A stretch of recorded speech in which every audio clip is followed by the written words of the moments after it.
बिस्मिल्लाहिर्रहमानिर्रहीम। हज़रत अली रज़ी अल्लाह ताला अन्हो का इरशाद है कि आखिरी ज़माने के लोग भेड़िए होंगे और हुक्मरान दरिंदे। दरमियानी तबका खा पी कर मस्त रहने वाले और फ़कीर नादिर बिल्कुल मुर्दा। सच्चाई दब जाएगी, झूठ उभर आएगा, मोहब्बत सिर्फ ज़बानों तक महदूद रह जाएगी और लोग दिलों में एक दूसरे से कशीदा रहेंगे। इफ़्फ़त व पाक दामनी निराली समझी जाएगी और इस्लाम का लिबादा पोस्तीन की तरह उल्टा ओढ़ा जाएगा। नाज़रीन, हज़रत अली रज़ी अल्लाह ताला अन्हो का ये इरशाद पाक तो ज़माने कबल का है, लेकिन इस इरशाद पाक में आखिरी ज़माने के लोगों की जो हकीकत बयान हुई वो बिल्कुल सच है। रियासत माँ होती है और हुक्मरान बाप होता है, लेकिन यहाँ हुक्मरान सच में दरिंदे हैं और दरमियानी तबके की तो क्या ही बात है।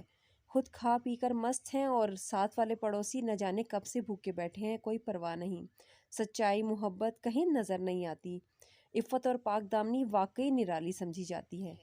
हम तमाम लोग एक दूसरे से मुनाफिकों की तरह मिलते हैं। दिल में नफ़रत होती है और ज़बान पर मिठास।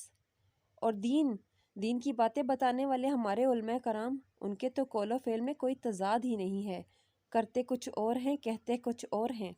हमारे प्यारे आका हज़रत मोहम्मद सल्लल्लाहु अलैहि वसल्लम ने तो हमें दीन इस्लाम की तालीम दी थी, लेकिन आज इस दीन में कई फ़िरके हैं और हर फ़िरके के अपने अकीदे हैं और हर अकीदे की अपनी मस्जिदें हैं और हर कोई अपनी तालीमात दे रहा है। न जाने हम मुसलमान किस राह पर निकल पड़े हैं। हालांकि मोमिन तो एक जिस्म की मानिंद है, लेकिन आज किसी के दुख में किसी को तकलीफ़ महसूस नहीं होती। दुआ है अल्लाह ताला उम्मत मुस्लिमा में इत्तेफाक और इत्तेहाद पैदा करे। आमीन।